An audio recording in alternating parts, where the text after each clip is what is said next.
can sometimes feel like a lot, but you don't have to do it alone. I strongly believe that we're stronger together. Here, we're going to slow down, have real talks, make sense of things together, and explore ways to intentionally grow the life you want.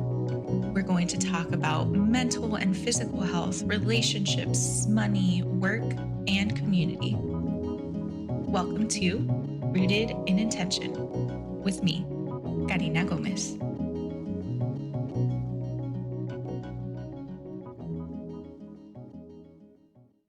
Hi, everyone. Thanks for tuning in to another episode.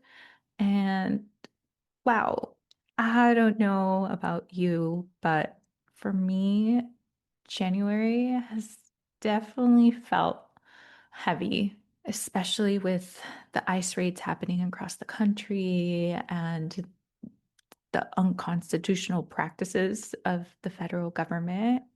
And it's been hard to focus and to do stuff. And I have felt the utter devastation of seeing people treated so violently and inhumanely.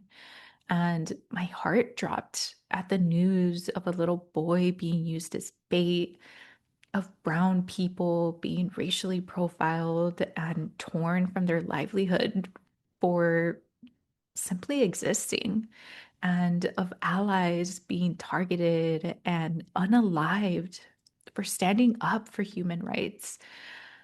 I've also felt the grief thinking of how history continues to repeat itself in various iterations. And as a brown Latina, I've felt the fear roll in about what if it happens to a family member, a loved one, or what if something happens to me? I've felt the anger and the frustration by how slow immigration reform is, and how racism and white supremacy continue to exist, bleeding into the varying levels of life in the US, not just for people who have immigrated, but really to an array of groups. Because racism lives in the policies and the systems that it influences. And that's how racism causes harm. And that's nothing new in the US. Really, the main thing that has changed is the escalation of how those things are showing up. And what we're witnessing now is acceleration of ongoing systemic issues, not an emergence of a new issue. And I actually have a public health background. And from my work in this area, I am particularly attuned to how racism has historically shaped government policies, whose impact reverberates to the present day, affecting access to healthcare, education, work opportunities, and as a result, health outcomes and life expectancy. And the thing is that these issues are tied to other issues like mental health, environmental health, food access, poverty, worker rights, disability rights, and not to mention violence against the Black communities, because these issues aren't separate from one another, because we as people are not separate from one another. And I've said this before and I'll say it again.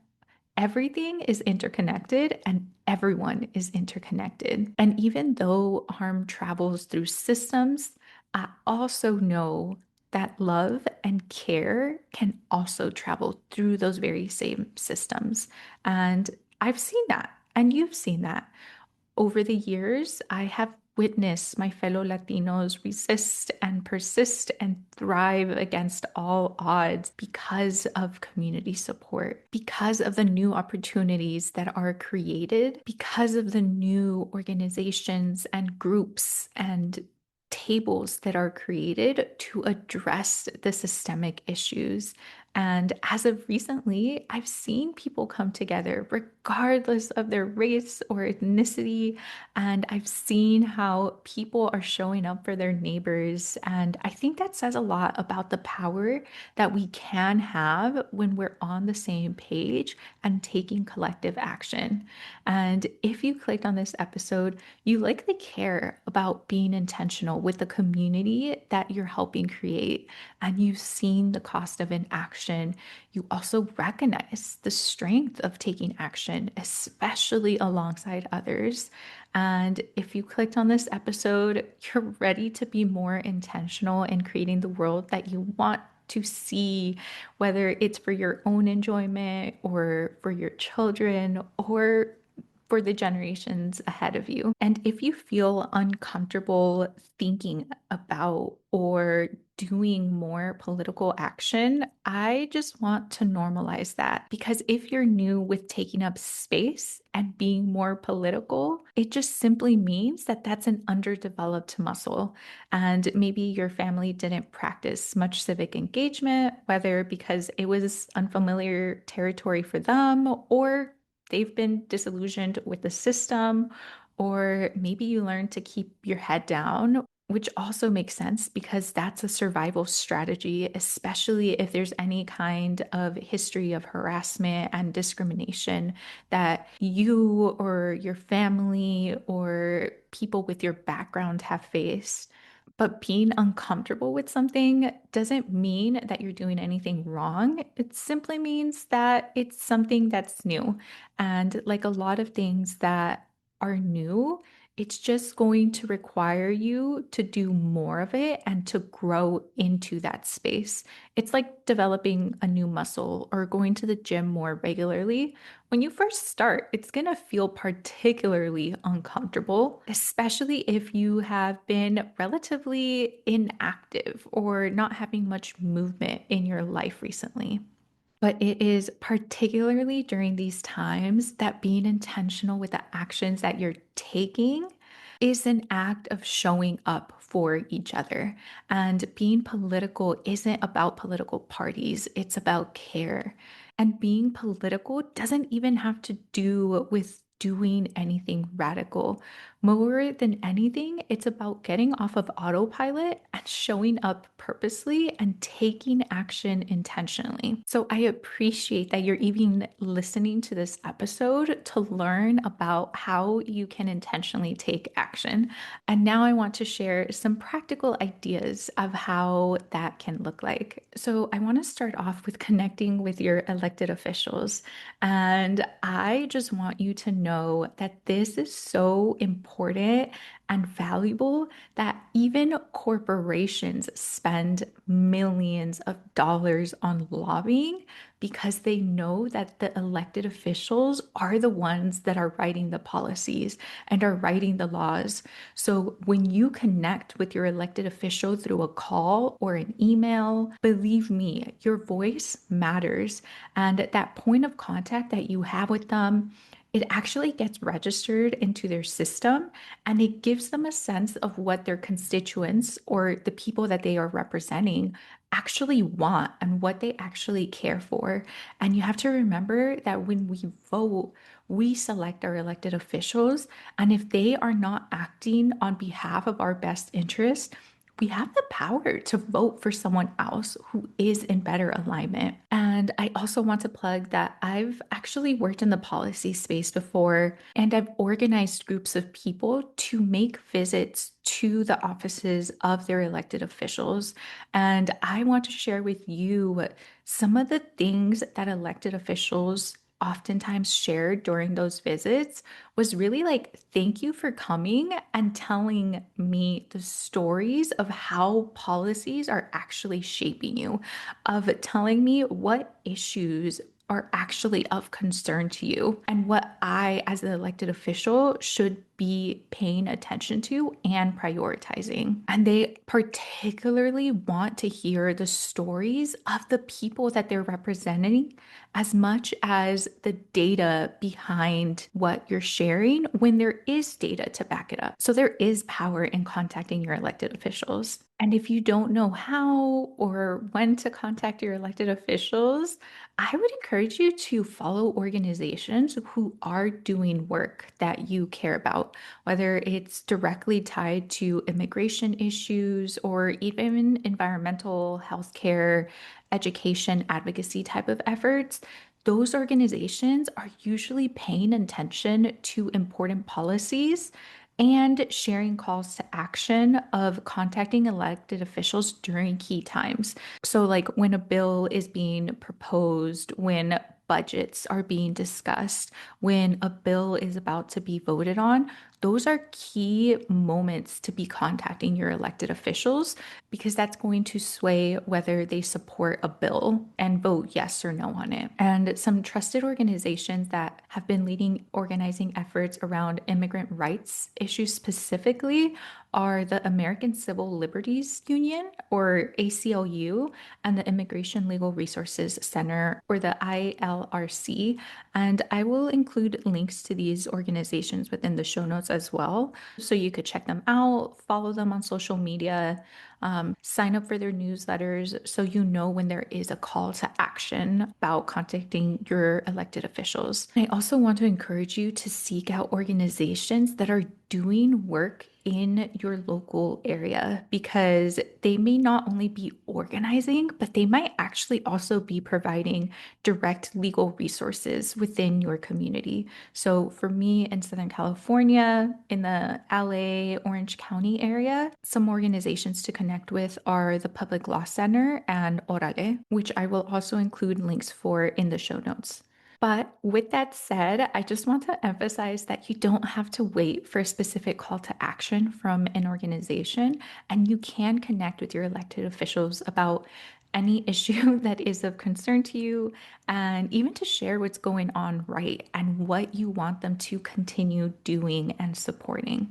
And a second way that you can intentionally be taking action during these times on a more consistent basis is to actually be more mindful of how you're spending your money, because where you spend your money is not only supporting the business that you're purchasing from, but it supports the systems and the issues that business is supporting with their profits. And I know this can be a little tricky because different neighborhoods have different levels of access to food markets and other types of shops. But I'd encourage you that if something is accessible to you, although it might be a tad bit inconvenient, rather than making a purchase with a large corporation like Amazon that has made it obvious that they put profits over people, make your purchase at a local business or with a business that embraces standing up for human rights, because that's how our spending habits become a form of care and financially support the creation of the communities that we want on an ongoing basis. So, connecting this to my previous point, this can look like donating money to nonprofits, providing legal services, or offering to pay for someone's groceries that might have been impacted by the ICE raids. And I'm actually part of a Buy Nothing group on my Facebook. And one of the things that I thought was so beautiful, especially when there was the pause for the food stamps, was that someone actually popped into the Buy Nothing group and they shared, like, hey, I have the ability to pay for two people's groceries. Hit me up, let me know if you're needing food, and we could go grocery shopping together. And I thought that that was such a beautiful act of solidarity. And that's one of the ways that we can support each other locally, is by taking care of our neighbors to the ability that we can. Because community isn't this abstract thing, it's our neighbors, it's the local business owners, it's people who live and work and play close to you. So let your money be a tool for creating the community that you want to see. Beyond a protest, these are the ways that we can continue to show up for our community because we're not going to fix the issues with one big protest, but the movement, any campaign is more than anything going to require consistent action over a prolonged amount of time. So it's really important to put into practice these things on a more regular basis on top of participating in things like protests. Okay, so I know that might be a lot to chew on. So if you get one thing out of this episode, let it be this. Let it be your decision right now to take one action after this episode. What is it that you want to do? Do you want to donate to a local nonprofit or other grassroots group that's organizing around the ICE raids and helping people that are directly impacted? Do you want to learn who your elected officials are? So when there is a call to action to contact them, you know who they are and you're that one step closer to connecting with them and making your voice heard. Do you want to follow an organization or a group that's doing the heavy lifting of organizing and tracking policy changes?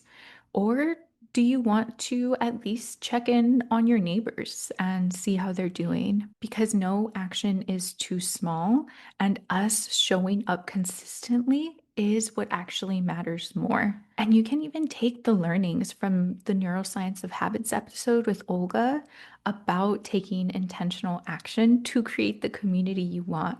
Because if you create an action that is so small that it's hard to fail and that you're actually guaranteed to complete it, that's going to allow your brain to create the new neural pathways and it's going to help you build momentum in putting more of these actions into practice because you're already shaping your community every day. So, with a bit more intentionality, you can do your part in our collective efforts to create a healthier and thriving community. And before I let you go, I do also want to mention that rest and play and joy are also important during this time because we have to be able to take care of ourselves if we're going to be showing up for the long run. So if you are having any issues with resting or leaning into play and joy during these chaotic times, go check out the episode that I have on this specifically. That's all for this episode. Thank you for tuning in. Remember to leave a review. I would love to know what you thought about this episode and how you are going to be taking action. Okay, that's it. Bye. Thank you for joining me for another episode of Rooted in Intention. Until next time, and remember to keep showing up for the life, relationships,